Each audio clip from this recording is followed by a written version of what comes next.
ನಾನು ಡಾಕ್ಟರ್ ರಾಜ್ಕುಮಾರ್ ಅವರ ಮಗಳ ಮದುವೆಯನ್ನು ಇದೇ ಆವರಣದಲ್ಲಿ ಮಾಡಿದರು. ಅವರ ಮಗಳ ಮದುವೆಯನ್ನು, ಲಕ್ಷ್ಮೀ ಮದುವೆಯನ್ನು ಮಾಡಿದರು. ಅದು ಬಿಟ್ಟರೆ ಇಷ್ಟೊಂದು ಅದ್ದೂರಿ ಅಂತ ನೋಡಿರಲಿಲ್ಲ.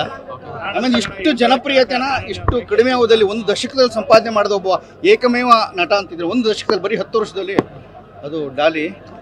ಅದಕ್ಕೇನು ಕಾರಣ ಅಂತ ಈಗ ಹುಡುಕ್ತಾ ಇದ್ದೆ. ನನಗೆ ಇಷ್ಟೊಂದು ಪ್ರೀತಿ, ಇಷ್ಟೊಂದು ಜನ ಎಲ್ಲ ಮಾತಾಡಿರೋದು, ಇಷ್ಟೊಂದು ಜನ ಬಂದಿರೋದೆಲ್ಲ ನೋಡಿದ್ರೆ ಅವನ ಸರಳತೆ ಅವನ್ನ ಕಾಪಾಡಿದೆ, ಅವನ ದೂರದರ್ಶಿತ್ವವನ್ನು ಕಾಪಾಡಿದೆ, ಅವನ ಚಿಂತನೆಗಳನ್ನು ಕಾಪಾಡಿದೆ. ಅವನ ಈ ವೈವಾಹಿಕ ಬದುಕು ತುಂಬ ಸಂತೋಷಮಯವಾಗಿರಲಿ ಅಂತ ಹಾರೈಸ್ತೀನಿ. ಮತ್ತು ಡಾಲಿ ಕನ್ನಡದ ವಿಚಾರವಂತ ಬರಹಗಾರ ಮತ್ತು ಚಿಂತಕ ದೃಷ್ಟಿ ಇರುವ ಕೆಲವೇ ದಿನ ನಟರಲ್ಲಿ ಆತ ಕೂಡ ಒಬ್ಬ. ಅವನ ಭವಿಷ್ಯ ಚೆನ್ನಾಗಿದ್ರೆ ಇನ್ನೊಂದಷ್ಟು ಜೀವಗಳು, ಒಳ್ಳೆ ಕಲಾವಿದ ಮನಸ್ಸುಗಳು, ಇವನೇ ಸಾಕ್ಷಿ. ಈ ನಮ್ಮ ಡೇರ್ಡೆವಿಲ್ ಮುಸ್ತಾಫನ್ ಪಿಕ್ಚರ್ನ ಅವ್ನು ರಿಲೀಸ್ ಮಾಡಿದ ಹೋಗಿ ಏನೂ ಆಗ್ತಾ ಇರಲ್ಲ. ಇವತ್ತಂಥವರೆಲ್ಲ ಅವ್ನು ಪ್ರೀತಿ ಮಾಡ್ತಾರೆ, ಜೊತೆಗಿದ್ದಾರೆ ಅಂದರೆ ಡಾಲಿಗಿರುವಂಥ ದೂರದರ್ಶಿತ್ವ ಮತ್ತು ಪ್ರೀತಿ, ಜನಪ್ರೀತಿ ಮತ್ತು ಮುಖಾಮುಖಿಯಾಗಿ ಬದುಕೋದನ್ನ, ಜನಮುಖಿಯಾಗಿ ಬದುಕೋದನ್ನ ಆತ ಹೇಳ್ಕೊಡ್ತಾನೆ.